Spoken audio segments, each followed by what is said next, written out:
హరే కృష్ణ. మనము మూడో గ్రంథంలో ఉన్నాము. 14ది చాప్టర్ నేమ్ వచ్చేసి సంధ్యా సమయంలో దితి గర్భధారణ. సో దానికి ఎందుకు అనేది కూడా మనం ఇప్పటి వరకు కూడా తెలుసుకున్నాము.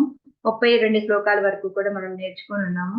సో దీంట్లో 1 నుంచి 4 వరకు వచ్చేసి విదురుడు మైత్రేయుడిని అడుగుతూ ఉంటాడు. నేను ఇంకా తృప్తి చెందలేదు. నేను ఆల్రెడీ వరాహ స్వామి అను మీనాక్షికి ఎందుకు ఫైటింగ్ జరిగింది, నాకు ఆ జిజ్ఞాస అనేది ఉంది, అందుకని నాకు విస్తారంగా తెలియచేయండి అని చెప్పేసి చెప్తారనమాట.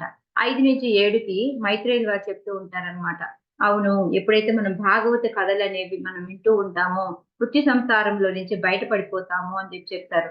అలా బయటపడిన వాళ్ళు ఎవరున్నారు అంటే ధ్రువ మహారాజు. ఆయనే నారదుల వారి దగ్గర వినేసి శ్రవణం చేసి ఆ మృత్యు దేవత మీదే కాలు పెట్టి పైకెక్కారు అని చెప్పేసి, ఇంకా ఇదంతా కూడా నేనెక్కడ విన్నాను అంటే బ్రహ్మ దేవతలందరికీ చెప్తున్నప్పుడు విని ఉన్నాను. సో దీన్ని మళ్ళీ నీకు నేను చెప్తాను అని చెప్పేసి మొదలు పెడతారనమాట.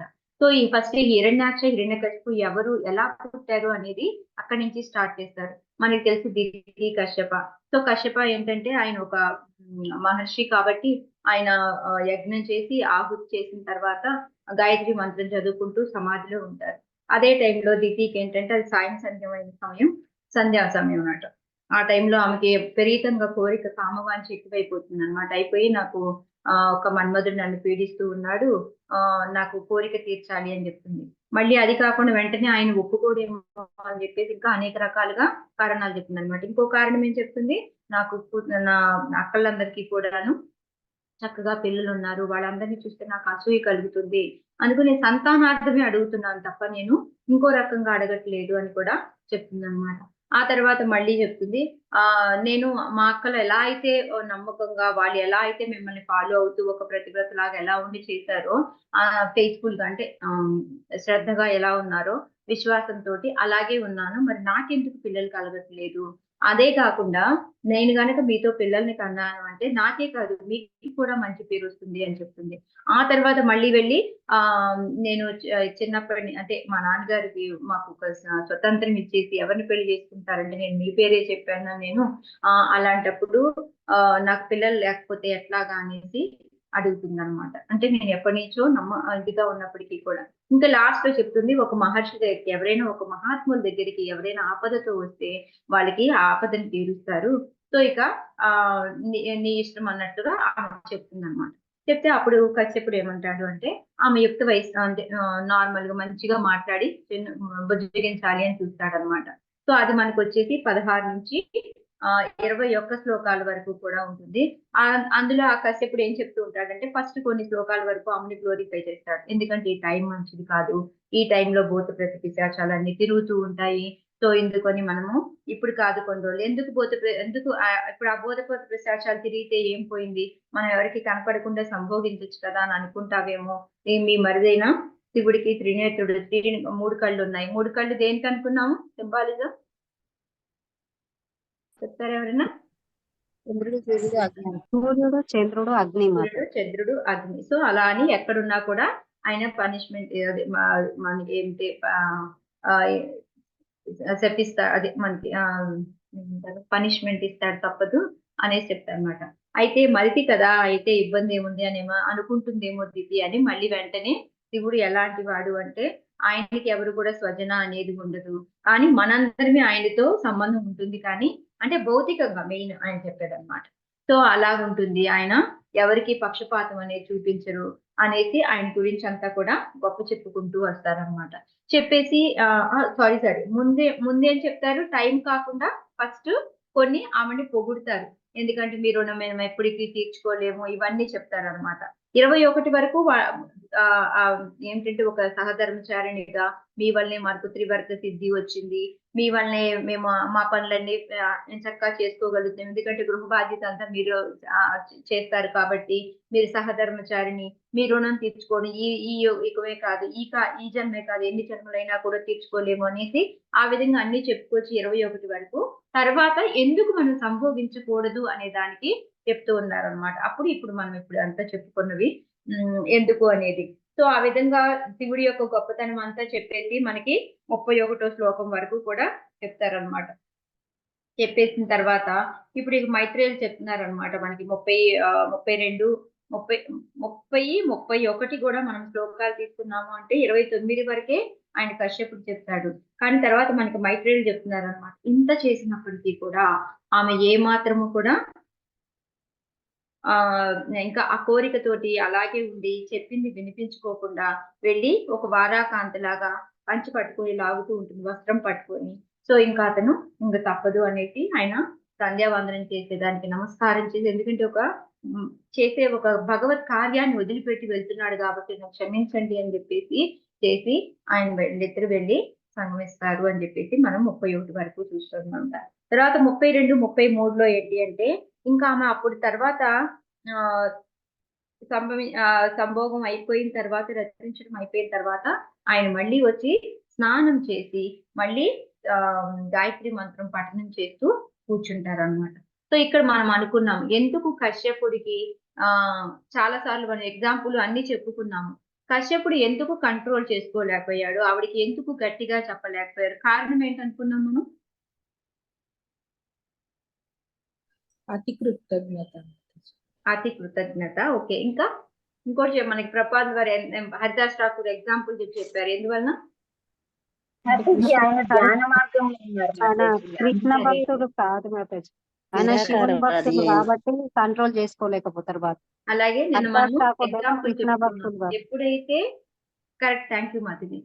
కృష్ణుడిని మనం ఎప్పుడైతే నమ్మకంగా ఫెయిత్‌గా ఆయనతో మనం వెళ్తూ ఉంటామో, మన్మధుడు మనల్ని ఏమీ చెయ్యలేడు అనేది కూడా దానికి ఎగ్జాంపుల్‌గా మనము ఈ పోలీస్‌కి మనము లంచం ఇచ్చేసి బయటకొద్దాము అనుకునే కన్నా కూడా గవర్నమెంట్‌కే మనం మంచి వాళ్ళమని ప్రూవ్ చేసుకున్నాం అనుకోండి, పోలీస్ ఏం చెయ్యలేడు మనం బయటికి రావాలి అంటే. అలాగే మనం ఎప్పుడైతే భగవంతుడిని నమ్ముకొని మనం అక్కడ మనల్ని ప్రూవ్ చేసుకోగలిగాము అంటే, ఈ మన్మధుడు లాంటి వాళ్ళని మనం పట్టించుకోకలేదు, మనల్ని ఏమీ చెయ్యలేరు అనేది మనం తెలుసుకోవాలన్నమాట.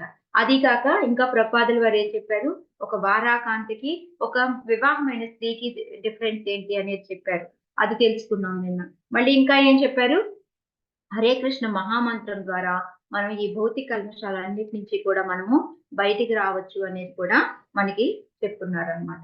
సో ఇక ఇప్పుడు 33వ శ్లోకం నుంచి ఏంటంటే ఇంకా ఇప్పటి నుంచి అంతా అయిపోయిన తర్వాత చూడండి ఎప్పుడైనా మనకి ఒక గిల్ట్ ఫీలింగ్ వచ్చిందనుకోండి. అంటే మనం చేసిన పని కరెక్టా? రాంగా? ఎప్పుడైనా మనం ఏదైనా ఒక పని చేసిన తర్వాత అబ్బా! ఇలా ఎందుకు చేశాను అనే ఒక గిల్ట్ వచ్చిందనుకోండి. అప్పుడు అది కరెక్టా? మనం చేసిన పని?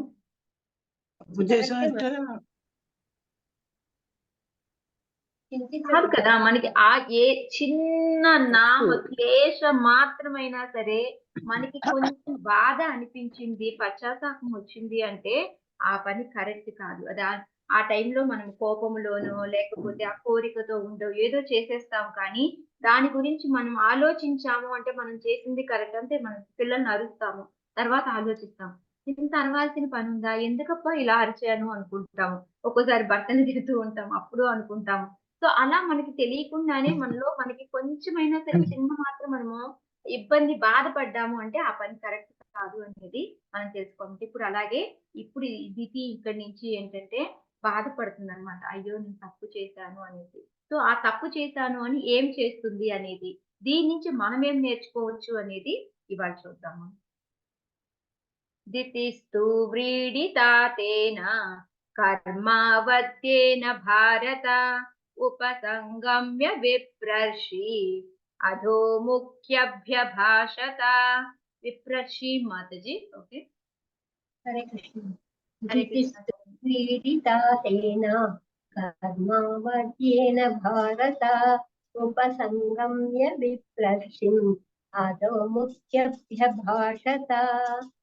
ఓ భారత, ఆ తర్వాత దితి తన దోష కర్మ కారణమున తలదించుకొనిన భర్త చెంతకేగి ఇట్లు పలికింది. హరే కృష్ణ. హరే కృష్ణ. సో ఇప్పుడు ఏం చేస్తుంది దితి? బాధగా అన్నమాట. ఇంకా ఇప్పుడు అయ్యో నేను ఏంటా దోష కర్మ కారణమున అంటే ఒక తప్పు చేసింది. దోషంతో కూడిన పనిని చేసింది అన్నమాట. అందువలన ఆటోమేటిక్ గా చూడండి మన ఫేస్ లో ఏదైనా మనం పిల్లలు కానీ ఎవరైనా కానీ తప్పు చేశారు అంటే కొన్ని ఫేస్ ఫీలింగ్స్ తో అర్థమైపోతుంది. ఎవరో చాలా ఏమంటారు యాక్ట్ చేసి దాన్ని దాచిపెట్టి వాళ్ళు చాలా తక్కువ ఉంటారు. కానీ మనం ఏదైనా ఒక తెలియని తప్పు చేశాము అంటే, అందుకే చూడండి పోలీసులు కూడా దొంగలను పట్టుకోవడం చాలా ఈజీ. ఎక్కడో చాట వాళ్ళు చిన్న దాంట్లో దొరికిపోతూ ఉంటారనమాట.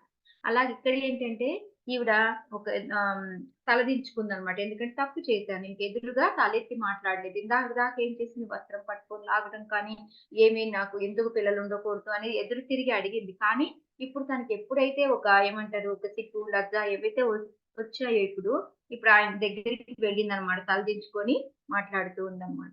సో, దీనికి ప్రభుపాదుల వారు ఏం చెప్తూ ఉన్నారంటే, మనకి ఆటోమేటిక్‌గా మనం ఏదైనా ఒక సిగ్గు కానీ, ఒక తప్పు చేశాము అని గాని ఏదైనా వచ్చింది అంటే, సహజంగా తల ఆటోమేటిక్‌గా దిగిపోతది. మనం ఎత్తి మాట్లాడలేం. ఎందుకంటే మనకి ఆ ధైర్యం అనేది ఉండదు. మనం ఎదురు తిరిగి తప్పు చేశామని తెలిసింది కాబట్టి అణిగిమణిగి ఉంటాము కొంచెము అదనమాట. సో, అందుకని ఇప్పుడు తెలివొచ్చిందనమాట. అయ్యో! నేను తప్పు చేశాను అని ది దితికి ఇప్పుడు తనకొచ్చిందనమాట.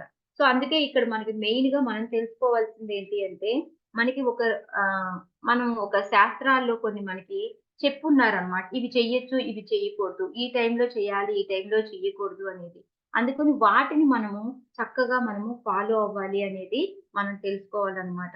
అదే హ్మ్. మనకి ఒక రూల్స్ అండ్ రెగ్యులేషన్స్ పెట్టారు. అవన్నీ మనము ఒక గృహిణిగా, ఒక స్త్రీగా ఉంటే మన కర్తవ్యం ఏంటి? బ్రహ్మచారులుగా ఉంటే కర్తవ్యం ఏంటి? అలా ప్రతి ఒక్కళ్ళకి ఒక్కొక్క రూల్స్ అనేవి ఉన్నాయన్నమాట. అవి చెయ్యాలి. నిషేధాలు. ఇంకోటొచ్చేసి మాతాజీ? విధి నిషేధాలు. కరెక్ట్. విధి నియమాలు, నిషేధాలు ఇవన్నీ. సో, దీంట్లోనే నేను అవే చెప్పాలనుకున్నాను. మనకి రూప గోస్వామి వచ్చేసి నెక్టర్ ఆఫ్ ఇన్‌స్ట్రక్షన్ దాంట్లో ఎన్‌ఓఐలో ఉంటాయన్నమాట. 6 రకాలైన పనులు మనం చేయాలి. 6 రకాలైన పనులు మనం చేయకూడదు అని భక్తిలో ఉన్నప్పుడు అవి చెప్తారన్నమాట. ఆ శ్లోకాస్ మనం ఒకసారి విందాము. అది కాకుండా భగవద్గీతలో 16.23 శ్లోకాలు నాకు గుర్తున్నంత వరకు యశ్శాస్త్ర విధిముచిర్య వర్తతే కామకరహత నసిద్ధిమవాప్నోతి న సుఖం న పరాం గతిం అని శ్లోక వస్తుందన్నమాట. దాని మీనింగ్ ఏంటి అంటే, శాస్త్రముల విధులను విడిచి తన ఇష్టము వచ్చినట్లు వర్తించువాడు పరిపూర్ణము గాని, సౌఖ్యము గాని, పరమ గమ్యమును గాని పొందజాలడు. సో, అందుకని మనం ఎప్పుడు కూడా మనకి విధిని ఒక ఏమైతే నిషేధాలు ఉంటాయి వాటిని మనం ఏం వ్యవహరించాలో మనం అవన్నీ కూడాను చక్కగా పాటించాలి అనేది తెలుసుకోవాలన్నమాట. సో, ఇప్పుడు ఆ 2 శ్లోకాలు చూద్దాము. మాతాజీ ఎవరు నిత్యరూపిణి మాతాజీ మీరు చదువుతా అన్నారు కదా? ఓకే మాతాజీ, చదువుతాను. హరే కృష్ణ. శ్లోక చదవాల, మీనింగ్ చదవాల మాతాజీ? శ్లోక మీనింగ్ 2 చదవండి మాతాజీ. ఓకే, హరే కృష్ణ. ఉత్సాహా నిశ్చయాత్ ధైర్యాత్ తత్తత్కర్మ ప్రవర్తనాత్ సంగత్యాగాత్ తదో వృత్తేః గడ్భిర్భక్తి ప్రసిద్ధ్యతి. ఉత్సాహ అర్థాలు చదవాలా మాతాజీ? అనువాదం చదవనా? వద్దు మాతాజీ, అనువాదం చదివించాలి. శుద్ధమైన భక్తియుక్త సేవకు 6 అనుకూల లక్షణాలు కలవు. 1 ఉత్సాహంగా ఉండుట, 2 విశ్వాసంతో యత్నించుట, 3 సహనంతో ఉండుట, 4 నియమాలను అనుసరించి పనిచేయుట. శ్రవణం, కీర్తనం, విష్ణు స్మరణం. శ్రీకృష్ణుని గురించిన శ్రవణము, కీర్తనము, స్మరణము. 5 భక్తులు కాని వారి సాంగత్యం త్యజించుట. 6 పూర్వాచార్యుల అడుగుజాడలను అనుసరించుట. ఈ 6 లక్షణాలు శుద్ధ భక్తియుక్త సేవకు సంపూర్ణ విజయము తప్పక సమకూర్చును. నెక్స్ట్ మాతాజీ 6 చేయకూడదు. నెక్స్ట్ శ్లోకాన్ని అక్కడ నెక్స్ట్ ఉందా? ఫస్ట్ ఉంది కదా అది. ముందు సారీ మాతాజీ, ముందది. అదే అదే. అత్యాహార ప్రయాసశ్చ తజల్పో నియమాగ్రహః జన సంగశ్చ లౌల్యం చ షడ్భిర్భక్తిర్వినశ్వతి. ఈ క్రింద పేర్కొనబోయే 6 కార్యాలలో ఎక్కువగా నిమగ్నమైతే భగవత్ సేవ అంటే భక్తి నశిస్తుంది. 1 అవసరమైన దానికంటేను అధికముగా భుజించుట, లేక అవసరమైన దానికంటేను అధికముగా ధనమును కూడబెట్టుట. 2 పొందుటకు సఖ్యంగాని భౌతిక వస్తువుల కొరకు అధికముగా శ్రమించుట. 3 లౌకిక విషయాల గురించి అనవసరంగా చర్చించుట. 4 ఆధ్యాత్మిక అభివృద్ధి కొరకు కాకుండా కేవలం అనుసరించుట కొరకే శాస్త్ర విధులను ఆచరించుట, లేక విద్యుక్తం లేని నియమ నిబంధనలను విడిచి స్వతంత్రముగా అంటే ఇష్టానుసారము వర్తించుట. 5 కృష్ణ చైతన్యం పట్ల ఆసక్తి లేని భౌతిక విషయాసక్తి గల వ్యక్తులతో సహవాసము చేయుట. 6 ప్రాపంచిక లాభాల పట్ల అత్యాశను కలిగి ఉండుట. హరి కృష్ణ. హరే కృష్ణ. సో ఈ 6 మనం ఏవైతే చెయ్యకూడదు అన్నారో ఇవి గుర్తుపెట్టుకోవాలి మనం భక్తిలో ఉన్నప్పుడు. 6 ఏం చెయ్యాలో చెప్పారు. వీరు 6 ఈ రెండింటిని కనుక ఈ 12 విషయాల్ని మనం గుర్తుపెట్టుకున్నాము అంటే మనం భక్తిలో ముందుకెళ్తాము అనేది. అసలు ఎందుకు ఒకే ఒక క్వశ్చన్ అడుగుతాను మిమ్మల్ని అందరినీ. అసలు ఇవన్నీ ఎందుకు పెట్టారు? ఇవి చెయ్యాలి, ఇవి చెయ్యకూడదు అనేవి. ఈ నిషేధాలు, ఇవి చేసే పనులు ఎందుకు పెట్టారు? దాని వలన ఉపయోగం ఉందంటారా? శ్రీకృష్ణ ఉపయోగం ఉంది ఖచ్చితంగా కాబట్టి పెట్టారు కదా మాతాజీ. హరి కృష్ణ. ఏవి చేయకూడదో ఏవి ఏ చేయకూడదో. విధంగా ఉపయోగపడుతుంది? ఏవి మనం చేయకూడదో ఆచరణ ముందుకెళ్ళడానికి. కరెక్ట్. ఎస్ మాతాజీ, థ్యాంక్ యూ. చెప్పండి పద్మజ మాతాజీ, మీరు కూడా ఏది పద్మజ?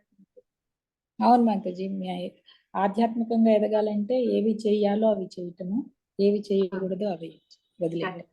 సో ఇవి ఏంటి అంటే మన అందరి కండిషన్ అంటే ఒక జబ్బు పడి ఉన్న వాళ్ళం అన్నమాట.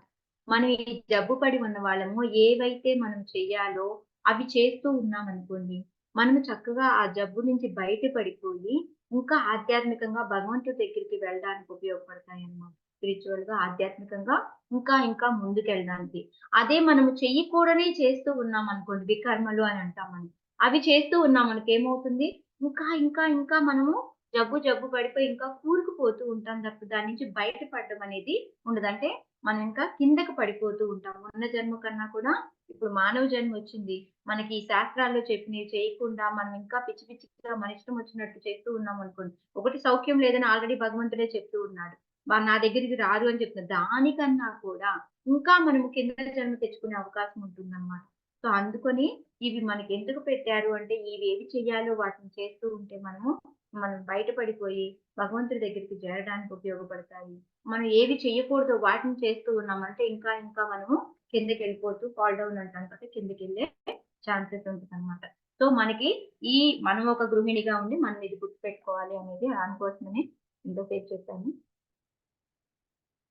దితిరువాచ నమే గర్భమిమం బ్రహ్మన్ భూతానాం వృషభో వదీత్ రుద్ర ప్రతిర్షిర్భూతానాం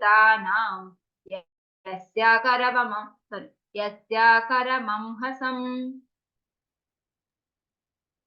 హరే కృష్ణ మాతాజీ. చదవండి. దితిరువాచ నమే గర్భమిమం బ్రహ్మన్ భూతానామృషభో వధీత్ రుద్రపతిర్హి భూతానాం యస్యాకరవమంహసం. సుందరియగు దితి ఇట్లు పలికెను, ఓ బ్రాహ్మణ, భూతపతియగు శివుడు నా గర్భమును నశింపజేయకున్నట్లుగా దయతో కాంచును. నేను ఆయన ఎడ గొప్ప అపరాధమునర్చితును. థ్యాంక్ యూ మాతాజీ. హరే కృష్ణ. హరే కృష్ణ. సో ఇప్పుడు ఆయన దగ్గరికి వెళ్ళి చెప్తుంది అనమాట దితి, ఓ బ్రాహ్మణ, నేను శివుడి యందు నేను తప్పు చేశాను. ఒక భూతపతియగు శివుడు నా గర్భంను నశింపజేయకుండునట్లుగా. ఎందుకంటే నేను తప్పు చేస్తున్నాను, అందువలన ఎందుకంటే ఇప్పుడు కలిసిన తర్వాత ప్రెగ్నెన్సీ వస్తుంది, ఆ గర్భం దాన్ని ఏమైనా నశింప చేస్తాడేమో అనేసి ఆమె ఎక్కువ టెన్షన్. అంతే కదా, ఒక తల్లిగా ఉందంటే బిడ్డని ఎలాగోలా సంరక్షించుకోవాలి అని అనుకుంటూ ఉంటుంది. కాబట్టి ఇప్పటికి ఆమె రియలైజ్ అయిపోయింది నేను తప్పు చేశాను అనేసి. ఎందుకంటే తప్పు చేసినప్పుడు ఆయన కోపం ఎక్కువ ఎందుకు అనేది కూడా మళ్ళీ నెక్స్ట్ శ్లోకాల్లో చెప్తుంది అనమాట ఆమె. సో అందుకని ఆయన ఏమి చేయకుండా ఉండేటట్టుగా నువ్వే చూడు అని చెప్తుంది. ఎందుకు ఆయన చూడమని? ఆవిడే ప్రే చేయొచ్చు కదా.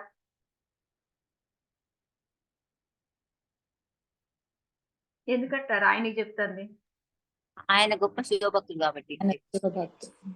ఆయన భక్తుడు కాబట్టి. అది కాక తప్పు చేయడానికి ప్రోత్సహించింది ఎవరు?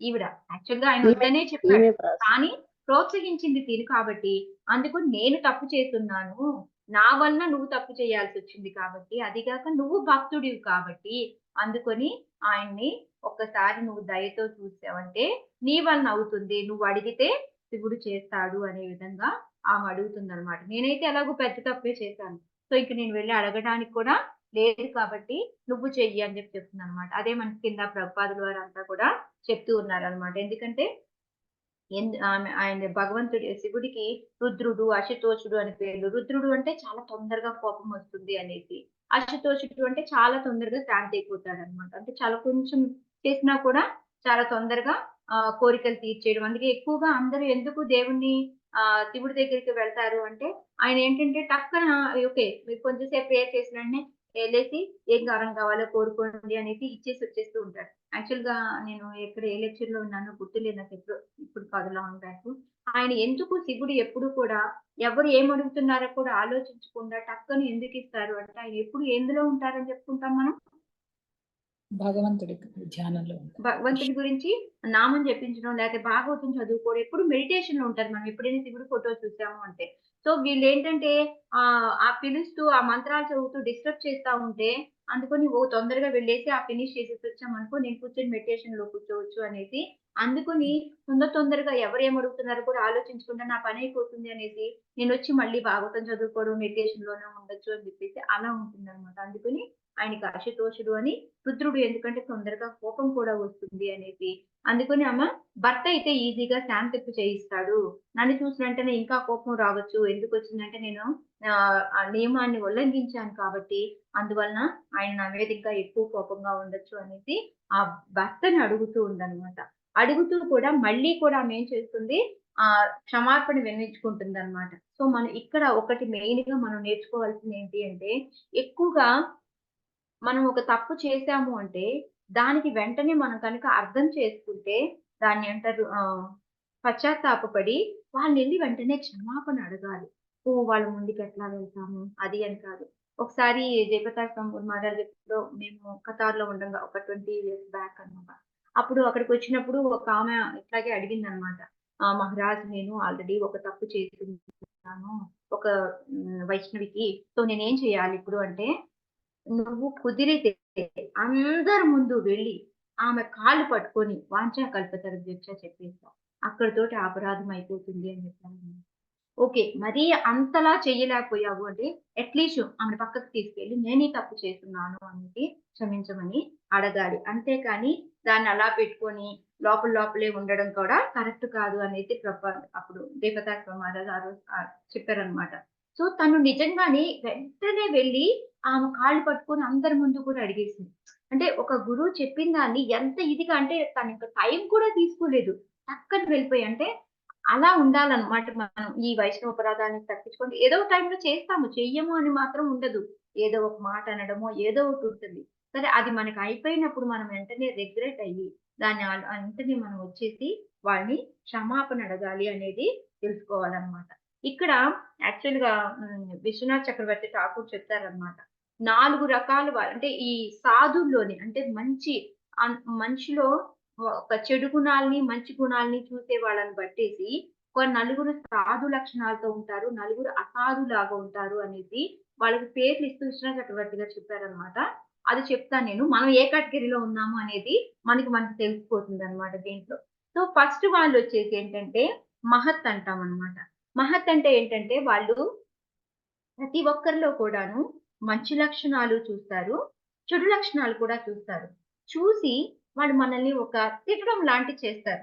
ఎలాగంటే, నువ్వు ఈ తప్పు చేస్తున్నావు. సరి చేసుకో. అది కరెక్ట్ కాదు" అనేసి ఆ తప్పుని కూడా మనకి చెప్తూ మనల్ని తిడతారన్నమాట. చాస్టైజ్ అంటే కరెక్ట్‌గా ఏమొస్తుంది మాతాజీ అంతే గదా! చివాట్లు పెట్టడమే కదా! సో అలా చెప్తారు. మందలించడం. మందలించడం. ఆ! మందలింపు. సో అలాగా. దానికి ఎగ్జాంపుల్ మనం ఏం చెప్పుకోవచ్చు అంటే ఇప్పుడు మనకి వేపాకు ఉందనుకోండి. ఆ వేపాకుని విడిగా చేదుగా ఉంటుంది.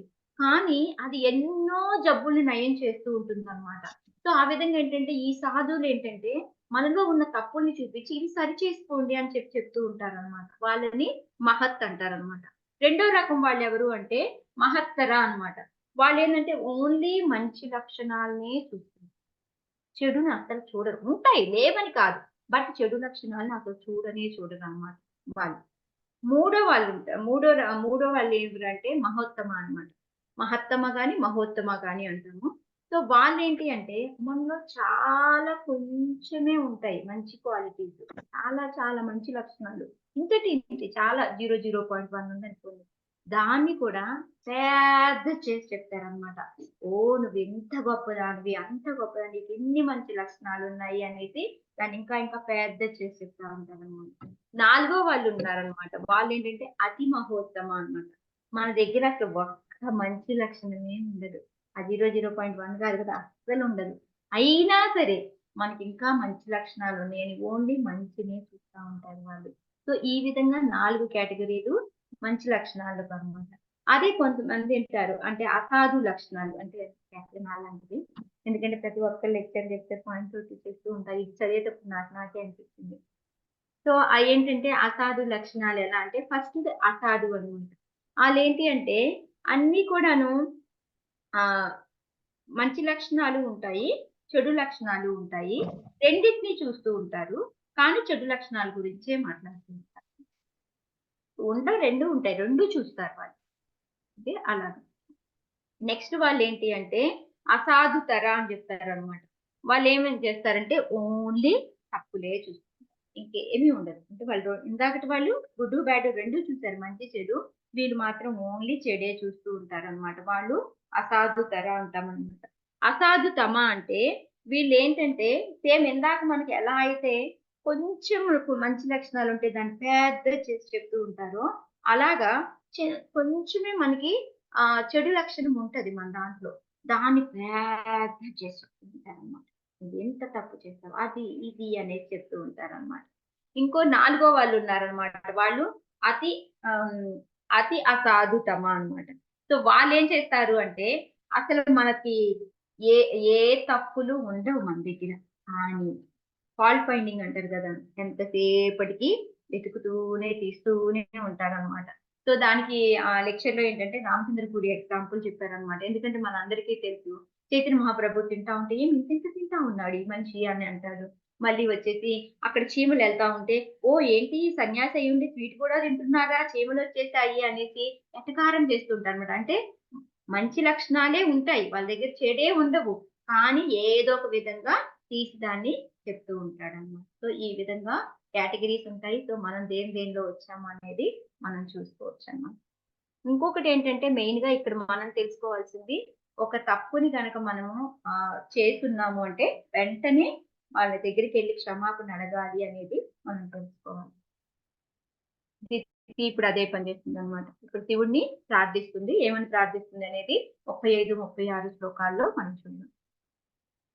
నమో రుద్రాయ మహతే దేవయోగ్రాయ మీడుషే శివాయ న్యస్తదండాయ ధృతదండాయ మన్యవే.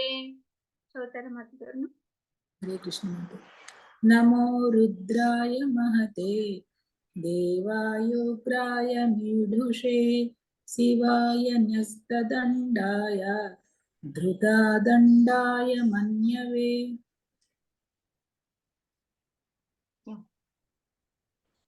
ఏకకాలమున మహోగ్రుడును సమస్త భౌతిక వరదాయకుడును మాకు రుద్రునికి నేను వందనములు అర్పింతును. అతడు సమస్త మంగళకరుడును క్షమాగుణమును కలిగిన వాడును అయినాడు. కానీ క్రోధమే అతన్ని ధృత దండునిగా చేయుచున్నది. హరే కృష్ణ. హరే కృష్ణ. సో ఇక్కడ ఆమె శివుడిని ప్రే చేస్తూ ఉందన్నమాట. ఓకే నేను తప్పు చేశాను, కాకపోతే ఇక్కడ శివుడిని ఎలా అంటే ఆమె ఒక ఏమంటారు తెలివితేటలు, అతి చతురత అంటే ఆ తెలివితేటలతో అనమాట, ఆ చతురత చూపించారు అని చెప్తుంటారు చూడండి. అది దితి అతి చతురతతో శివుడిని ఇట్లు ప్రార్థించింది. అంటే ఇవన్నీ విని ఓహో నేను ఇలాగా అనుకొని నన్ను ఏమన్నా కాపాడుతాడేమో. మెయిన్ ఆమె ఇంటెన్స్ ఏంటి, ఏం చేయాలనుకుంటుంది, మెయిన్ ఏం కావాలని కోరుకుంటుందామా? ఆ గర్భము నాశనం అవ్వకుండా ఎలాంటిదన్నా రాని అది ఓకే, బట్ ఆ గర్భం ఎందుకంటే చూడండి మన పిల్లలు మంచి వాళ్ళు కాదు అని తెలిస్తే చంపేసుకోం కదా. అది ఒక తల్లి యొక్క మనస్తత్వం అలా ఉంటుంది. సో అందుకని ఆ గర్భాన్ని ఏమీ నాశనం చేయకూడదు అనుకొని కోరుకుంటూ ఉంటుంది అనమాట. సో ఇక్కడ అందుకే ఆయన ఒకే కాలంలో మహోగ్రుడును సమస్త భౌతిక వరదాయకుడును ఒక రుద్రునికి నేను వందనాలు ఫస్ట్ నమస్కారం చెప్పింది అనమాట. ఆ తర్వాత చెప్తుంది ఆయన అందరి కూడా ఎక్కడైనా అందరికీ మంగళం కూరుస్తూ ఉంటాడు. ఆయన ఎక్కడికి వచ్చినా మంచే జరుగుతూ ఉంటుంది, ఆయన మంచి శుభాలు కలుగు చేస్తూ ఉంటాడు అని. దాంతో పాటు నీకు క్షమాగుణం కూడా ఎక్కువ, అందరినీ క్షమిస్తూ ఉంటావు కదా అలాగే అనేసి చెప్పి, కానీ ఇంకో బాధ ఏంటి అంటే నీతోటి తొందరగా కోపం వస్తుంది. దానికి ఏం పేరు అనుకున్నాం మనం ఇందాక? రుద్రుడు. అశుతోషుడు. అశుతోషుడు క్షమాగుణం కలగడము అలా అని చెప్పుకోవచ్చు మాతది. తొందరగా శాంతించడము దానికి చెప్పుకోవచ్చు. క్రోధమునానికి రుద్రుడు మాతది. అంటే రుద్రతాండవం అంటాం, శివతాండము, రుద్రతాండము. అది రుద్రుడు అంటే కోపం ఎక్కువ వస్తుంది అని. అందుకనే ఆ క్రోధమే అది ఇబ్బంది కలుగుతుంది మీతోటి అనేసి చెప్తుంది అనమాట. సో దీనికి అందుకే ప్రపాదుల వారి కింద అదే రాస్తూ ఉన్నారు. ఆయన ఏంటంటే ఇంకా నేను ఆ ప్రభువు నేను రోధించినట్లుగా చేయవచ్చును, కానీ అసుతోషుడైన కారణమున ఓకే ఫస్ట్ ఏమనుకుంది, ఓకే నాకు నా గర్భాన్ని ఏమన్నా చేస్తాడేమో అనుకుంది. మళ్ళీ వెంటనే ఏమనుకుంటుంది, ఆయన ఈ శాంతమూర్తి కదా, అశుతోషుడు కదా, నన్ను ఏమి ఏడిపించకుండా ఉంటాడులే అనుకుంటుంది అనమాట. మళ్ళీ ఏమనుకుంటుంది, ఏమో చెప్పలేము, ఎంత గొప్పవాడు అసలు, ఆయన కన్నా గొప్పవాళ్ళు ఏమీ లేరు, సో ఆయన వెంటనే ఇప్పటికిప్పుడే కూడా నా గర్భాన్ని తీసేయచ్చు అనుకుని, అంటే అలా అంటే తన థింకింగ్ ఎట్లా ఉంది అంటే ఇలా చెయ్యొచ్చు అలా చెయ్యొచ్చు, నువ్వు ఏదైనా చెయ్యగలవు అన్నట్టుగా చెప్తూ ఉందన్నమాట.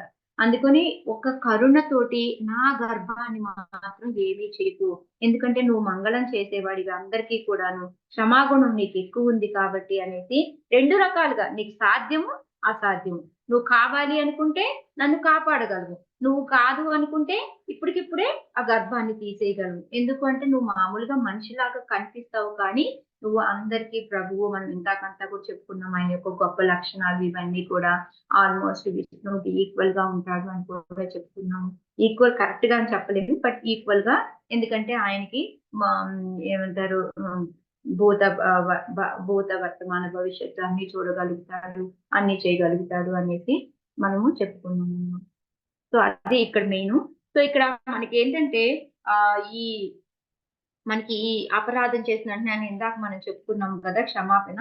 ఇక్కడ మనకి ఎక్కువ నేను ఒక లెక్చర్ లో విన్నప్పుడు వాళ్ళు ఏం చెప్పారు అంటే, దేవతల యొక్క వర్షిప్ అంటే దేవతల్ని పూజించడానికి ఏదో ఒక కోరికతోటి వెళ్తారు వాళ్ళు. వాళ్ళకి సెల్ఫిష్ గా అంటే వాళ్ళ యొక్క సొంతంగా ఏదో ఒకటి ఉద్ధరించుకోవడానికి దానికి వెళ్తారు. ఇప్పుడు చూడండి, ఈ శివుడి ప్రార్థన చేస్తుంది, ఎందుకు చేస్తుంది, నా గర్భాన్ని సేవ్ చేయడానికి అని.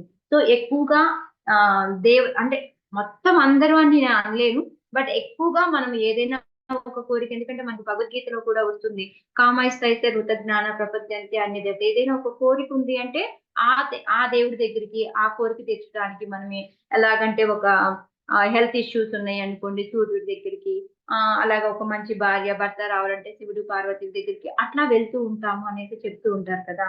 సో ఆ విధంగా అన్నమాట ఇక్కడ మనము ఒకటి ఇంకోటి తెలుసుకోవాల్సింది ఏంటి అంటే, మనం ఎప్పుడూ కూడా భగవంతుడికి డిపెండెంట్, అంటే మనం ఆయన కిందే ఆధారపడి ఉన్నాము. సో మనము ఎప్పుడు వాళ్ళని డైరెక్ట్ గా ప్రార్థన చేసుకోవచ్చు అనేది కూడా ఇక్కడ మనం తెలుసుకోవచ్చు అన్నమాట.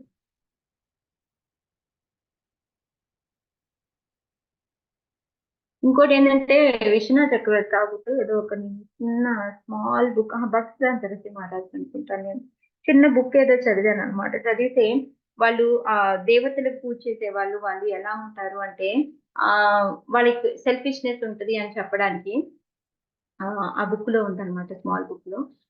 ఒక అతను ఉంటాడనమాట, దుర్గాదేవి భక్తుడు అనమాట. అతను ఎప్పుడు చూడండి రకరకాల ప్రసాదాలు, అంటే అప్పుడు ఈ సీజనల్ ఫ్రూట్స్ అని రకరకాల వెరైటీస్ అన్ని ఆఫర్ చేస్తా ఉంటే, అబ్బా ఎంత మంచి భక్తుడు అనుకుంటూ ఉంటారనమాట. అలా కొన్నేళ్ళు అయిపోయినాక ఈయనకి ఏజ్ వస్తూ ఉంటుంది, ముసలాయితనం అయిపోతూ ఉంటాడు. ఆ తర్వాత నుంచి ఓన్లీ ఆ దుర్గాదేవికి ఏమంటారు మన అటుకులు పెట్టడము, ఇంకా అంటే ఒక ఫ్రూట్ పెట్టడము అట్లా చేస్తా ఉంటే, ఒక అతను అప్పుడు ఎప్పటి నుంచో చూస్తూ ఉంటాడు అనమాట. ఆయన అంటే, ఏంటి నువ్వు మీ దుర్గాదేవికి ఎప్పటి నుంచో తెగ ఆఫర్ చేస్తూ ఉండేవాడి కదా, ఇప్పుడు ఏంటి నువ్వు అసలు ఏమి పెట్టట్లేదు, చాలా తక్కువ పెడుతున్నావు అంటే, నేను ముసలోడిని అయిపోయాను కదా, అవన్నీ నేను తినలేనయ్యా, అందుకని పెట్టలేకపోతున్నాను అంటే. ఆ భావం ఎలా ఉంటుంది అంటే, వాళ్ళు సెల్ఫిష్ గా ఆలోచిస్తారు అని చెప్పడానికి ఈ ఎగ్జాంపుల్ ని భక్తిదాన్ సరస్వతి మహారాజ్ చెప్తున్నారు అనమాట దాంట్లో. సో అలా కాకుండా మనం ఏంటి అంటే, ఒక కోరికతోటి అలా వెళ్లకుండా, ఇప్పుడు శివుడి దగ్గరికి వెళ్ళినా మనం ఏం అడగాలి అంటే, మనము భక్తి ఇంకా పెరగాలి, మనము భగవంతుడి దగ్గరికి చేరడానికి హెల్ప్ చేయండి అనేది, ఒక స్వలాభం కోసం వెళ్ళకూడదు అనేది మనం తెలుసుకోవాలి.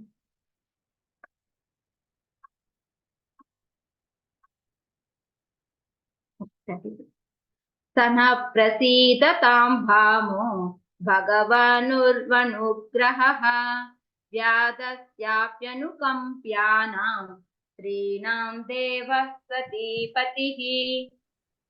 చదవాలా మాతాజీ? చదవండి మాతాజీ. నిన్ను అస్సలు ఎన్నిసార్లు చెప్పినా నా ఫోన్ సరిగా పనిచేయలేదా మాతాజీ? ఇంట్లో మీరు చాలా సార్లు రాశాను. అయ్యో వినపడలేదు మాతాజీ. చేయలేపిన సరోజ గారు ఏంటి చేయలేపిన సరోజ మాతాజీ అన్నారు, కానీ నేను చెప్తున్నా కానీ మీకు వినబడినట్టు నాకు అర్థమైంది. అస్సలు వినిపించలేదు మాతాజీ, 2 సార్లు అడిగాను. వినిపిస్తూకుంటారు మాతాజీ, నాకు తెలుసు. చదవండి మాతాజీ. సనః ప్రసీదతాం భామో భగవాన్ వనుగ్రహ వ్యాధస్యాప్యాను కంప్యానాం శ్రీనాం దేవం సతీపతిః. నా సోదరియగు సతి యొక్క భర్త నాకు మరిది అయినందున అతడు నా ఎడ ప్రసన్నుడగుగాక. స్త్రీలందరికీ అతడును ఆరాధ్య దైవమై ఉన్నాడు. సమస్త వైభవములను కలిగినట్టి అతడు స్త్రీల ఎడ అనాగరికులకు వేటగాళ్ల చేతను క్షమింపబడువారు కరుణను చూపగలడు. హరే కృష్ణ మాతాజీ. హరే కృష్ణ. Thank you Mataji.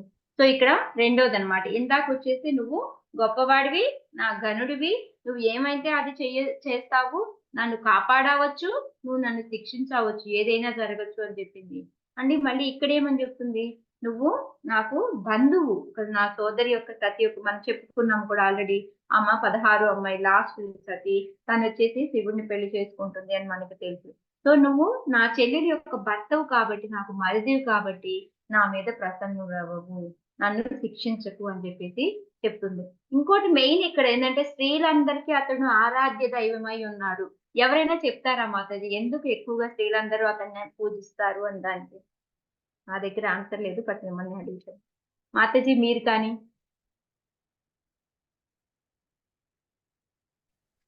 తొందరగా వరాలు ఇస్తాడు మాతాజీ.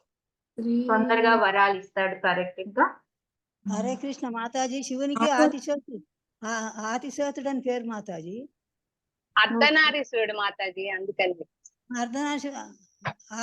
యా మాతాజీ, నేనైతే అలాగే అనుకున్నాను, బట్ నాకు పర్ఫెక్ట్ గా ఆన్సర్ అయితే దొరకలేదు. బట్ ఏంటి అంటే మెయిన్ ఆయన అర్ధనారీశ్వరుడు, ఎలా అయితే ఒక భార్యకి ఏమైతే అవసరమో అవన్నీ కూడా ఇచ్చి ఉన్నాడు కాబట్టి, అది ఒకటి, తొందరగా ఆయన ప్రసన్నుడు అవుతాడు కాబట్టి, ఓకే, వీటన్నిటిని దృష్టిలో పెట్టుకొని అందరూ కూడా అందరూ స్త్రీలందరూ కూడా అతనికి ఆరాధ్య దైవం అని ఉన్నారు అనేసి. కాకపోతే ఇక్కడ తినేం చెప్తుంది అంటే, కింద ప్రపాదుల వారు కూడా రాస్తారనమాట. మళ్ళీ వచ్చి మనకి భగవద్గీతలో కూడా ప్రపాదుల వారు ఒక బుక్ లో ఏం రాస్తారు అంటే, ఆడవాళ్ళు ఒక మంచి భర్త రావాలి అంటే శివుడినే పెళ్లి చేస్తారు అని కూడా. కాదు మాతాజీ ఏంటి 16.23 లోనే వస్తుంది భాగవతంలో కూడా ఉంది కదా మాతాజీ, పెళ్లిళ్ళు కావాలన్నా దంపతులు ఎక్కువ ఆరాధించాలి అంటే శివపార్వతిని చేస్తారు అని ఉంది కదా. సో అది మాతాజీ ఏదైతే ఏమి గోపికలు కాచాయని దేవి వ్రతం చేస్తారు కదా, అప్పుడు శివపార్వతులు పోతుంది కదా. ఓకే, నేను యాక్చువల్ గా ఫస్ట్ అదే అనుకున్నాను, గోపీస్ అందరూ ప్రే చేస్తారు కదా అని. కానీ మంత్రం గుర్తు తెచ్చుకున్న కాత్యాయని మహామాయ అని ఉంది కదా, పార్వతీదేవిని కదా కొలుస్తారు, మరి ఇక్కడ శివుడు అని ఉందేంట అని అనుకున్నాను నేను. సో మాతాజీ కూడా ఎవరినన్నా అడుగుతాను అని అన్నారు. సో ఇది కూడా ఒక్కసారి అంటే క్వశ్చన్ మార్క్ లాగా. బట్ కానీ మేమేం అనుకున్నామంటే ఆయన అర్ధనారీశ్వరుడిగా అలాగా ఉన్నారు, ప్లస్ కోరికలు తొందరగా తీరుస్తారు. సో మన ఆడవాళ్ళు ఎందుకంటే ఇప్పుడు ఆల్రెడీ పెళ్లి చేసుకొని ఉన్నారు, మనం అందరం చూసాము. మళ్ళీ రామాయణంలో కూడా మనము సీతాదేవి ఉందంటే సీతాదేవి శివుడికి ప్రే చేస్తూ ఉంటుంది. సో ఈ విధంగా ఎన్నో ఎగ్జాంపుల్స్ చూసుకుంటే, సో ఇలా ఈ కేటగిరీ కింద ఇట్లా ఉంది అనేసి అనుకున్నాం అనమాట. నెక్స్ట్ ఏంటి అంటే ఈ సమస్త వైభవములు కలిగినట్టు అతడు స్త్రీల ఎడ కరుణను చూపగలడు. ఇక్కడ చూడండి, అనాగరికులకు వేటగాడు అంటే వాళ్ళకి ఏమీ తెలియని వాళ్ళు కూడా గమ్మున స్త్రీ అంటే ఒక రకమైన రెస్పెక్ట్ ఇచ్చి వాళ్ళని క్షమిస్తూ ఉంటారు. మనకి మనం 5 రకాల వాళ్ళకి మనం ఎప్పుడు కూడా వాళ్ళని పోషిస్తూ ఉండాలి, వాళ్ళని చేయిస్తూ ఉండాలి అని చెప్తూ ఉంటారు. వాళ్ళ 5గురు ఎవరెవరికైనా గుర్తుందా? భాగవతంలో చాలా సార్లు వస్తుంది మనకి. స్త్రీలు, వృద్ధులు, పసిపిల్లలు, బ్రాహ్మణులు, ఆవులు. చెప్పండి కమలముఖి మాతాజీ.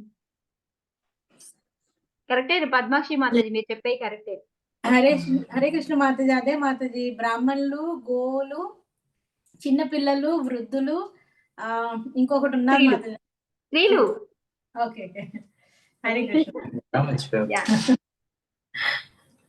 అందుకే చూడండి అప్పటి కూడా ఆడవాళ్ళని అందరినీ బడిలో ఎక్కించుకొని, పిల్లల్ని, ఆడవాళ్ళని, వృద్ధుల్ని ఎక్కించుకొని మిగతా వాళ్ళంతా నడుస్తూ వెళ్తారు. ఎప్పుడైతే వాళ్ళు నందిగాం నుంచి బృందావనం వెళ్తూ ఉంటారు కదా, అప్పుడు అలాగే వెళ్తూ ఉంటారు చూడండి. సో ఈ విధంగా ఏంటంటే ఆ టైంలోనే వస్తుంది మనకి ఈ 5గురిని మనం ఎప్పుడు కాపాడుతూ ఉండాలి అని ప్రపాదులు వారు రాస్తారన్నమాట. సో అందుకని ఎవరో అలా చూపిస్తున్నాడు, నువ్వు ఎంతో తెలిసిన వాడివి, అన్ని తెలిసి నాకు మళ్ళీ బంధువు అయి ఉన్నావు, అందరూ ఆ లేడీస్ నిన్నే ప్రే చేస్తూ ఉంటారు, తొందరగా కోరిక తీరుస్తావని. సో ఇన్ని ఉన్నాయి కాబట్టి నువ్వు నన్ను అంటే అంత చూడండి ఎంత తెలివిగా ఆమె ప్రే చేస్తుంది అంటే, ఇవన్నీ వినిన తర్వాత మనం పని చేయకుండా ఉంటాం ఆటోమేటిక్ గా. లా పాయింట్ తోటి లాజిక్ గా మాట్లాడారనుకోండి, మనం తిరిగి మళ్ళీ మనం ఏమైనా చెప్పగలుగుతామా? సో ఆ విధంగా ఇక్కడ అడిగిందన్నమాట. సో ప్రపాదుల వారు కూడా సేమ్ అదే చెప్తా ఉన్నారు. అదిగాక అక్కడ ఏంటంటే ఎక్కువగా ప్రపాదుల వారు చెప్తుంది ఆ దోషపూర్ణ స్వభావం. అంటే ఆడవాళ్ళకి ఏంటంటే ఎక్కువగా చూడండి, మీకు నెక్స్ట్ మనకి 4th క్యాంటోలో కూడా వస్తుంది అనమాట. ఈ సతీదేవి ఏంటంటే దక్షుడు వాళ్ళ ఇంట్లో ఒక మంచి యజ్ఞం జరుగుతూ ఉంటుంది. అందరూ దేవతలందరూ చక్కగా ఒక్కొక్క రకాలైన బట్టలు వేసుకొని నైస్ గా రెడీ అయిపోయి వెళ్తూ ఉంటే, ఇక్కడ సతీదేవికి ఇంకా ఆగలేకపోతుంది అనమాట. ఏమండి నేను వెళ్తానండి, నాకు అసలు నేను ఆగలేకపోతున్నాను, నేను కూడా మంచిగా రెడీ అయిపోయి నేను కూడా వెళ్తాను అంటే, వద్దు వద్దు నీకు మంచి జరగబోతుంది, అక్కడ మంచిగా ఉండదు, వద్దు అని చెప్తారు. అది కాక మనకి ఇన్విటేషన్ కూడా లేదు అనేది అని మనం ఇప్పుడు డిస్కస్ చేసుకుంటాము. సో ఒక ఆడవాళ్ళకి ఎలా ఉంటుంది మూడు, వాళ్ళు ఎలా తయారవ్వాలనుకుంటారు, ఎలా పిల్లల కోసం ఇచ్చేస్తారు, సో వాళ్ళ స్వభావం తెలిసి ఉంది కాబట్టి నువ్వు నన్ను క్షమిస్తావని అనుకుంటున్నాను. అది కాక నేను శివభక్తురాల్ని, నేను కూడా చిన్నప్పటి నుంచి నేను నీకే ప్రార్థన చేస్తున్నాను అని చెప్పి ప్రేయర్ చేసి ఈ రెండిట్లో అన్నమాట. సో ఈ విధంగా చెప్పి ఆపుతుంది. సో నెక్స్ట్ శ్లోక చూద్దాం మనం. 37 మైత్రేయ ఉవాచ స్వసర్గస్యాశిషం లోక్యాం అశాసానాం ప్రవేపతీం నివృత్త సంధ్యా నియమో భార్యామహ ప్రజాపతిః. చదవండి మాతాజీ. హరే కృష్ణ మాతాజీ. తెలుసు. మైత్రేయ ఉవాచ స్వసర్గస్యాశిషం లోక్యామాం ఆసస్థానాం ప్రవేపతీం నివృత్త సంధ్యా నియమో భార్యామాహ ప్రజాపతిః. మైత్రేయుడు పలికెను, భర్తకు కోపము కలిగినన్న భయకారణమున వణుకుచున్న దితితో కశ్యపుడు ఈ విధముగా పలుకనారంభించెను.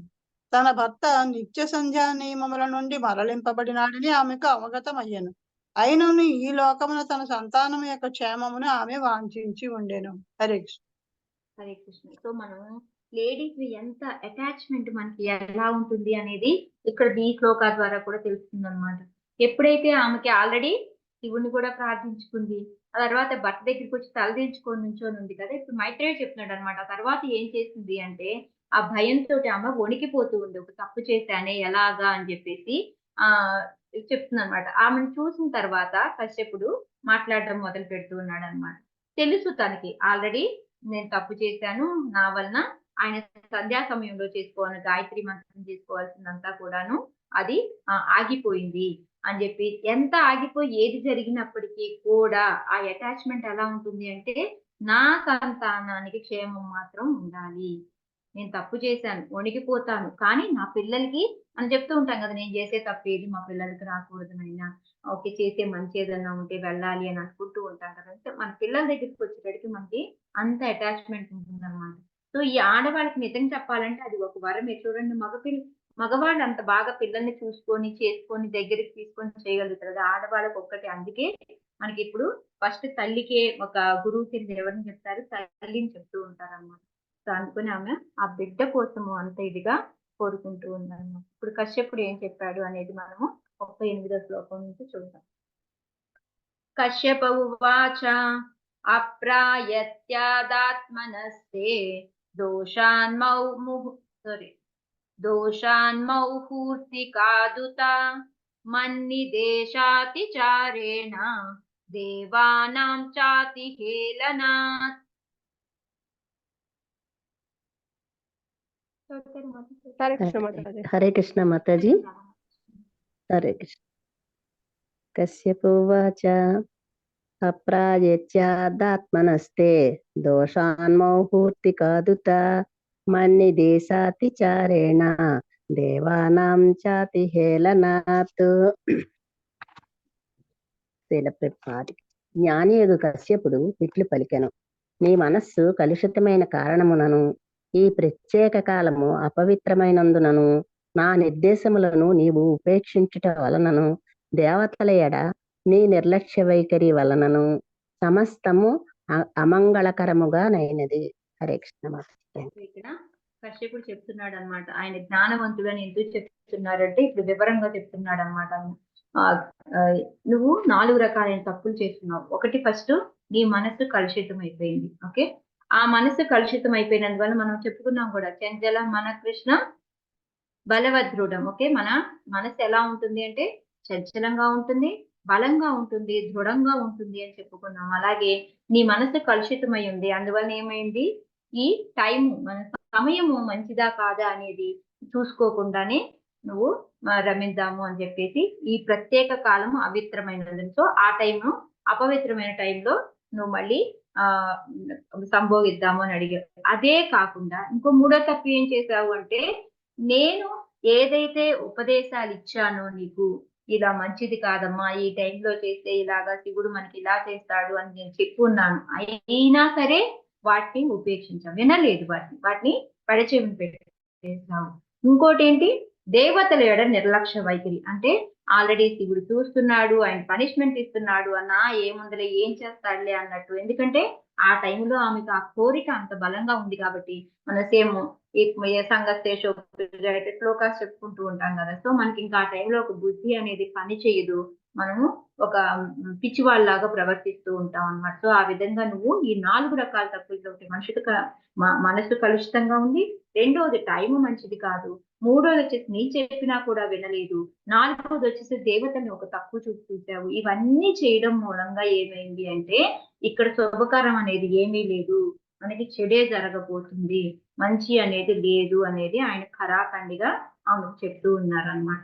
సో దీనికి మనకి కిందంతా కూడా ప్రభుపాదులు వారు ఎప్పుడైతే మనకి ఎందుకు అసలు ఈ మంచి పిల్లలు ఉండాలి అనేది, ఎందుకు ఇంత ఇదిగా ప్రభుపాదులు వారు మనకి ఇక్కడ ఏం చెప్తున్నారంటే, ఒక సంఘం బాగుపడాలి అంటే మెయిన్ ఒక మంచి పిల్లలు, మంచి జనాభా ఉండాలి. ఆ మంచి జనాభా ఉంటేనే మన ఈ సంఘంలో పీస్ అనేది, మనకి శాంతి అనేది, భద్రత అనేది ఉంటుందన్నమాట. లేకపోతే ఎంత చేసినప్పటికీ కూడా ఉపయోగం ఉండదు. ఒకసారి ప్రభుపాదులు వారిని అనమాట, ఈ పోలీస్ అతను హయ్యర్ పొజిషన్ లో ఉంటాడు, అతను ఏమంటారు నాకు గుర్తులేదు, అతని పేరు కూడా ఇచ్చారు నాకు, అంత మర్చిపోయాను.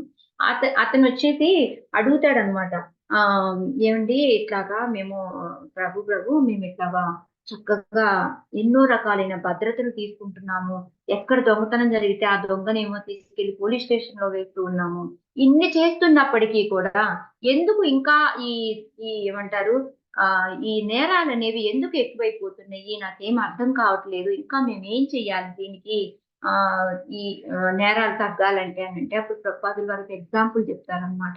ఏంటి అంటే, ఇప్పుడు ఒక ఎన్నో కుక్కల్ని తీసుకొచ్చేసి ఒక రూమ్ లో వేసామనుకోండి, ఆ రూమ్ లో వేస్తే అవి అరవకుండా శాంతంగా ఉండాలి అంటే ఉంటాయా? నువ్వు ఎన్ని అరేంజ్మెంట్స్ అన్నా చెయ్యి, నువ్వు ఒక ఏసీ పెట్టు, లేకపోతే ఫుడ్ పెట్టు, ఏం పెట్టు, అవి అరవకుండా ఉంటాయా? మనం బోల్డ్ సదుపాయాలు కల్పించి రూమ్ లో పెట్టి అరవకుండా ఉండమంటే కుక్కలు ఉంటాయా? ఉండయి మాతాజీ. హరే కృష్ణ. ఉండవు. వాడి స్వభావం ఏంటి? అరవడమే దాని స్వభావం. మనం భోజనం పెట్టామంటే కూడా అన్ని కలిసి అరుచుకుంటూనే తింటాయి, అవి భౌ భౌ భౌ అనుకుంటూనే తింటాయి. సో వాటికి ఎన్ని సదుపాయాలు కల్పించినా దాని స్వభావం అది. సో ముందు ఏంటంటే మనము ఎవరు కూడా ఒక టైం ప్రకారం, అంటే ఒక గర్భధారణ సంస్కారం చేసి చక్కగా ఎవరైతే పిల్లల్ని కంటారో వారి యొక్క స్వభావం బాగుంటుంది తప్ప, నువ్వు చిన్న చిన్న మెరుగులు కలిగించేసి నువ్వు అరవద్దు అని కుక్కల్ని ఎలా చెప్తున్నావు, ఇప్పుడు ఎన్ని పనిష్మెంట్ ఇలా ఇచ్చినా కూడా వాటి స్వభావం అలాగే ఉంటుంది కాబట్టి నేరాలు అనేవి ఎక్కువ అవుతాయి అనేది ప్రభుపాదుల వారు మనకు అదే చెప్తున్నారు. సో మనం అందరినీ కూడా శూద్రుల కిందే లెక్క. ఎవరిని కూడా ఈ కలియుగంలో మనం చూసాము అంటే ఎవరు ఈ గర్భధారణ సంస్కారాలు మనకి మామూలుగా మన మాత చెప్పారు కదా మన ప్రపాద్ గారి దాంట్లో మొత్తం 26 సంస్కారాలు ఏమో ఉంటాయి అన్నమాట. ఇవన్నీ యాజిటీస్ గా మనం ఫాలో చేయాలి. ఈ గర్భధారణ సంస్కారం చేసి 50 రౌండ్ యాక్చువల్గా 60 కానీ 50 కానీ మినిమం అయితే 50 రౌండ్లు చేయాలంట యాక్చువల్ గాను. మనం ఫస్ట్ పెళ్లి చేసుకోవాలా, మనందరం ఇద్దరు కలిసి ఉండాలి. చక్కగా పద్మాక్షి మాతది మీరు జాగ్రత్తగా వినండి, మీకు ఉపయోగపడుతుంది. సో మనం చక్కగా వాళ్ళిద్దరూ ఒకరినొకరిని అర్థం చేసుకోవాలి. ఎవరు ఎలా ఉంటారు అనేది తెలుసుకోవాలి. కలిసి డివోషన్ చేసుకుంటూ ఉండి ఓకే ఇప్పుడు మనం పరిపక్వత వచ్చింది అని అనుకున్న తర్వాత చక్కగా కూర్చొని 50 రౌండ్లు చాంటింగ్ చేసుకొని అప్పుడు వాళ్ళలో ఉన్న ఒక ఏమంటారు మంచిదంతా కూడా బయటికి తీసుకొని వచ్చి అప్పుడు సంభోగిస్తే గ్యారంటీగా మంచి పిల్లలే పుడతారు అనేది ఇక్కడ ప్రపాద్ గారు నొక్కి నొక్కి మరీ చెప్తూ ఉన్నారనమాట. అందుకే సంఘమునందు సత్సంతానము నెలకొనుటకు అవసరమగు పరిస్థితులు ఏమనగా భర్త ధార్మిక విద్యుక్త నియమములు అనుసరిస్తూ ఉండగా భార్య భర్తకు సహధర్మచారిణి అయి ఉండాలి. అందుకే మనకేం చెప్పుకున్నాము, ఒక అబ్బాయి ఎవరైనా ఉంటే ఆయనకి బ్రహ్మచర్యం నేర్పాలి, అమ్మాయి ఉంటే ప్రాతిపత్యం నేర్పాలి. ఆ రెండిట్లో శిక్షణ ఇచ్చాము అంటే వాళ్ళిద్దరూ కలిశారు అంటే ఈ విధంగా చేసుకుంటూ వచ్చారు అంటే వాళ్ళకి సత్సంతానం కలుగుతుంది. ఆ సత్సంతానం కలిగిన తర్వాత మనం ఏ ఫెసిలిటీస్ కలిగించినా కలిగించకపోయినప్పటికీ కూడా మన సంఘం అంతా కూడాను శాంతి భద్రతతోనే ఉంటుంది అనేది ప్రపాద్ గారు ఇక్కడ చెప్తూ ఉన్నారనమాట. మెయిన్ గా భగవద్గీతలో కూడా 7.11 అనేది బలం బలవతాంచాహం కామరాగ విభజితం ధర్మ విరుద్ధ భూతేషు కామోస్మి భరతర్షభ అని శ్లోక వస్తుంది అనమాట. దాని మీనింగ్ ఏంటి అంటే, ఓ వృత కుమార నేను చదవనా మాతాజీ తీసి చదవండి మాతాజీ తీసుంటే 7.11. అవును మాతాజీ. ఓ భరతవంశ శ్రేష్ఠుడా, బలవంతుల్లోని కామ రాగ రహితమైన బలమును మరియు ధర్మ నియమములకు విరుద్ధము కానటువంటి సంభోగమును నేనే అయ్యున్నాను. హరే కృష్ణ. హరే కృష్ణ. సో కామం నేనే అంటే ఎప్పుడు పడితే అప్పుడు ఎలా పడితే అలా చేసే కామం కాదు, ధర్మానికి విరుద్ధంగా కాకుండా చేసే దాని పనుల్లో అప్పుడు నేనే అయి ఉంటాను కామాన్ని అనేసి చెప్తున్నారు. లేకపోతే మిగతా పరిస్థితి అంతా మన్మధుడే ఉంటాడు, అది మనం గుర్తుపెట్టుకోవాలన్నమాట. సో ఈ విధంగా ఈ 4 ఏవైతే చెప్పున్నారో మైథున క్రియకి ఇప్పుడైతే వెళ్ళబోతున్నాం. ఎందుకు ప్రపాద్ గారు ఎంత స్ట్రెస్ చేస్తున్నారు అంటే, మనం ఎప్పుడైతే మంచి పిల్లల్ని తీసుకొస్తామో సత్సంతానాన్ని తీసుకొస్తామో అప్పుడు ఆటోమేటిక్ గా అంతా కూడా బాగుపడిపోతుంది అనమాట. అందుకని ఇన్నిసార్లు ఈ విధంగా చెప్తూ ఉన్నారు. ఈ శాస్త్ర నిర్దేశములన్నింటినీ దిగి నిర్లక్ష్యపరచండి కనుక మంగళకరముకు సంతానం కొరకై ఆమె ఆతృత చెందినను బ్రాహ్మణులు తనయులుగా నగుటకు యోగ్యులు కాబోదు అని చెప్తూ ఉంటారు కదా. ఏదో బ్రాహ్మణులు పుట్టారు అని బ్రాహ్మణులు వాళ్ళు కూడా వేదాలు చదివేస్తారు ఏదో అనుకోకూడదు. ఒక్కోసారి పండిత పుత్ర సుంఠ అనేసి ఆ విధంగా కూడా వస్తూ ఉంటారు. ఎందుకు అంటే ఇదిగో ఈ గర్భధారణ సంస్కారాలు పాటించకుండా ఎలా పడితే అలా చేస్తూ ఉండడం వలన ఈ విధంగా అవుతుంది. ఇక్కడ ఆల్రెడీ ప్రపాద్ గారు ఎగ్జాంపుల్ కూడా చెప్తున్నారు. హిరణ్యకశిపుడు, రావణుడు ఇలాంటి వాళ్ళందరూ బ్రాహ్మణులకే పుట్టి ఉన్నారు, కానీ వాళ్ళు ఎక్కడా కూడా సరిగా విద్యుత్ ధర్మాలు అనేవి అనుసరించలేదు. అందువలన వాళ్ళని బ్రాహ్మణులుగా ఎవరు వాళ్ళని రాక్షసులని అంటారు అని చెప్పేసి మనకి చెప్తున్నారు అన్నమాట. సో మెయిన్ ఏంటంటే ఈ విధి విధానాలు ఏవైతే ఉన్నాయో వాటన్నిటిని మనము సక్రమంగా పాటించకపోతే ఇన్ని రకాలైన ప్రాబ్లమ్స్ వస్తాయి అని చెప్పి చెప్తూ ఉన్నారు అన్నమాట. సో వీటన్నిటి నుంచి బయటపడాలి అంటే ఒకటి ఉంటున్నారు, పవిత్రమగు హరినామ సంకీర్తనము ద్వారా వారిని మానవుల స్థాయికి ఉద్ధరింపవచ్చును. సో ఎలాంటి ఓకే మనం అందరం ఇప్పుడు అసురులు మాట్లాడి ఇంకా మనకి ఇప్పుడే ఉంది, మనం ఏమీ చెయ్యలేం కదా, ఇంక ఇంతే కదా, మనకు ఒక్కలాగే కదా, ఎన్ని ఫెసిలిటీస్ ఇచ్చినా ఇంతే కదా అని కాదు. ఎప్పుడైతే మనము ఈ చాంటింగ్ అనేది మనం పట్టుకొని మనం భక్తుల సాంగత్యంతో ముందుకు వెళ్తూ ఉంటామో ఆటోమేటిక్ గా అప్పుడు మనకి భక్తులు అయ్యే అవకాశం ఉంటుంది అని ప్రపాదులు గారు చెప్తున్నారు. సో దీంట్లో మనం మెయిన్ గా ఒకటి నేర్చుకోవాల్సింది ఏంటి అంటే, మనము ఒక గురువు దగ్గరికి వెళ్ళి ఎలా అయితే ఇక్కడ కశ్యపుడు చెబితే ఆమె వినలేదు, దానివల్ల ఇప్పుడు చూడండి మిగతా అన్ని కూడా ఓకే ఆమెకు కోరిక వచ్చింది, మనసు ఇదిగా ఉంది, టైం మంచిది కాదు, కానీ ఎప్పుడైతే ఒక గురువు దగ్గరికి వెళ్ళి మనము ఆయన చెప్పింది మనం గనక పాటించామనుకోండి ఇవన్నీ ఆటోమేటిక్ గా మన మనసు కుదుటపడుతుంది, అన్ని కూడా దారిలోకి వస్తాయి. సో అందుకని మెయిన్ గా మనం చేయాల్సింది ఏంటి అంటే ఒక గురువు దగ్గరికి వెళ్ళి ఆయన చెప్పిన ఏవైతే ఉంటాయో మంచి అది మనము యాజ్ ఇట్ ఈస్ గా మనం మనం యథాతథంగా మనము వాటిని పాటించడానికి మనము ప్రయత్నిస్తూ ఉండాలన్నమాట. అది ఇక్కడ. సో ఇది ఈ ఒక స్టోరీ నేను బసవదాన్ మహారాజ్ దగ్గర అనుకుంటా. ఒక స్టోరీ ఉంటుంది. ఆయన చెప్తారనమాట. ఎలాగ మన గురువు గారు చెప్పింది ఎందుకు వినాలి ఏంటి అనడానికి ఎగ్జాంపుల్ గా ఒక అడవి ఉంటుంది. అడవి పక్కనే ఆనుకొని అన్నమాట ఒక రాజుగారిది మంచి కోట ఉంటుంది అనమాట. ఆ రాజు కోట ఉంటుంది అనమాట. ఆ కోటలోనే ఒక ఏమంటారు గుర్రాలు ఉండడానికి గుర్రం వాటిని ఏమంటారు గుర్రశాల ఏమంటారు మాకు పేరు ఇంగ్లీష్ లో అయితే స్టేబుల్ అంటాము. దీన్ని ఏమంటారు గుర్రాన్ని కట్టేసే ప్లేస్. సో ఆ గుర్రాన్ని కట్టేసే కోసమో ఏదో ఒకటి అంటే అది ఉంటుంది అనమాట. దాంట్లో గుర్రాలు ఉంటాయి. ఆ పక్కనే మళ్ళీ ఏంటంటే మేకలు ఇవి ఉంటాయి కదా, వీటన్నిటికీ కూడా ఒక ప్లేస్ ఉంటుంది అనమాట. సో అది ఉంటుంది. ఇవన్నీ ఉంటాయి చక్కగా. వాళ్ళంతా ఎంజాయ్ చేస్తా ఉంటారు అనమాట. రాజు భార్య, రాజు పిల్లలు వీళ్ళంతా కూడా చక్కగా ఎంజాయ్ చేస్తూ ఉంటారు. అయితే ఏ పక్కన అడవి ఉంది కదా, అడవిలో ఏంటంటే ఎక్కువ కోతులు ఉంటాయి అన్నమాట. చిన్న కోతులు ఉంటాయి. వాటిని అటు ఇటు పోకండి, మీరు అటు వెళ్తే మంచిది కాదు, అది ఇది అని చెప్తామట. చెప్తే ఈ ఒక తెలివిగల కోతి ఉంటుంది. అది చెప్తుంది అనమాట, మీరు అటు ఇటు ఎట్లా పడితే అట్లా పోతున్నారు, ఇది మంచిది కాదు, అది మంచిది కాదు అని చెప్తాను. చెప్తే వాటికి కోపం వచ్చేస్తుంది. ఏంటిది, నేను మీ దగ్గర ఎందుకు ఉండాలి, మేము ఇక్కడే ఉండము అని చెప్పేసి వచ్చేసి ఈ రాజుగారి తోటలో చెట్లు అన్ని ఉన్నాయి కదా, చక్కగా ఫ్రూట్స్ కాసి ఉంటాయి, అన్ని ఉంటాయి అన్నమాట. సో వాటన్నిటిని తింటూ చక్కగా రోజు అక్కడే ఉంటూ ఉంటాయి అన్నమాట. ఈ రాజుగారి పిల్లలు కూడా చూడడానికి బాగుంటుంది, వాయి కూడా ఎంజాయ్ చేస్తా ఉంటాయి. సో అక్కడే కాలం ఏర్పరచుకొని ఉంటాయి. సో ఒక రోజు ఏంటంటే ఏదైతే తెలివిగల పోతుందో ఏమైపోయాయి వీళ్ళు, ఎక్కడికి వెళ్ళిపోయారు చూద్దామని వస్తే ఇక్కడ ఉంటారనమాట. ఉంటే వెంటనే వచ్చి చెప్తుంది, వద్దొద్దు మీరు ఇక్కడ ఉండద్దు, ఇది మీకు మంచిది కాదు, ఇక్కడి నుంచి వచ్చేయండి అంటే వాళ్ళు నవ్వుతారు. ఏంటిది నువ్వు పిచ్చివాళ్ళ ఉన్నావే, ఇంత చక్కగా ఉన్న ప్లేస్ ని వదిలేసి మమ్మల్ని రమ్మంటున్నావు అంటే నేను కారణం కూడా చెప్తున్నాను ఎందుకు అనేది. అంటే అదేదో మాకు ముప్పు వచ్చినప్పుడు చూసుకుంటాంలే, నువ్వు వెళ్ళిపో, నీ మాటలు మేము వినము అని చెప్పి చెప్తారనమాట. సరే అనేసి అయిపోతుంది. ఇంతకీ ఆ రీజన్ ఏం చెప్తాది అంటే ఆ ముసలికోతి అక్కడ చూస్తుంది అనమాట. వచ్చినప్పుడు ఆ తెలివిగల కోతి ముసలికోతి చూస్తుంది అనమాట. ఈ మేకలు ఇవన్నీ ఉన్నాయి కదా, గొర్రెలు మేకలు ఇవేంటంటే కిచెన్ కానుకొని ఉంటది అనమాట ఉండే ప్లేస్. సో ఇవి వెళ్ళేసి ఆ కిచెన్ లో వాళ్ళు వంట వండుకుంటుంటే వాళ్ళని డిస్టర్బ్ చేస్తూ ఉంటాయి. సో వాళ్ళు వండేటప్పుడు కర్రలు ఇవి చేతిలో ఉంటాయి కదా, ఆ మంట పెట్టిన కర్రను తీసుకెళ్ళి వాటిని ఇదిలిచ్చి భయపెడతా ఉంటాయి అన్నమాట. భయపెడతా ఉంటే అది చూస్తుంది అనమాట. చూసి ఎట్లా ఉంది, అది చాలా ఇబ్బంది అవుతుంది మీకు అనేసి.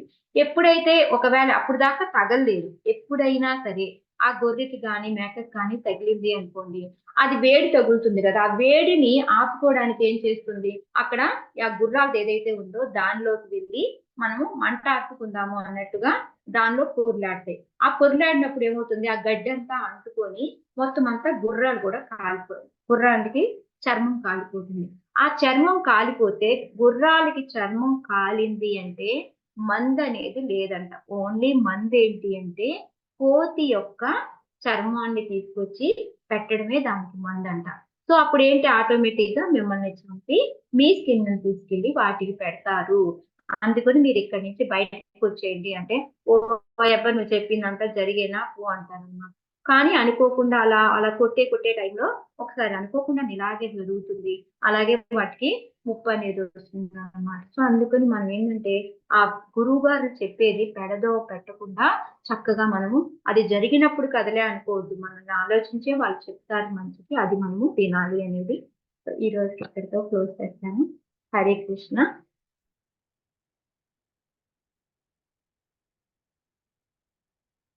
హరే కృష్ణ మాతాజీ.